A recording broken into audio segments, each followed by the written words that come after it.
there's actually, I did a YouTube video on that, but I mean, when I was down in Alabama, I saw somebody who was on their fourth one. So, I mean, you can keep going, but each one you have is not going to, the results are not going to be as good, obviously. And that's actually kind of where the BEAR comes in. You Mhm. mentioned that, bridge enhanced ACL restoration or repair. So we're actually the coolest thing ever. Like we can grow back an ACL. Like that's like unheard of.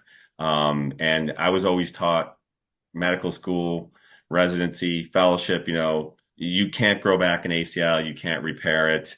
Maybe you can repair one if it's just torn off the femur and you're lucky and you can reattach it. But you have to make a new one. You have to reconstruct it. And I just knew there's some way to do it. And Martha Murray, I want to give her 1000% credit. She is the one up in Boston, Boston Children's, who developed this BEAR implant, which looks like a packing peanut. It's type 1 bovine collagen, means it comes from a cow, it's purified. And it looks like a packing peanut. It's very hydrophilic, meaning obviously it absorbs fluids, so it absorbs the blood. And when the ACL tears, you guys know all this, but to your listeners, it's like a rope inside the knee and it tears and it's kind of shredded and it's flopping around in there and there's fluid in there and it can't meld back together just because it's kind of flopping around.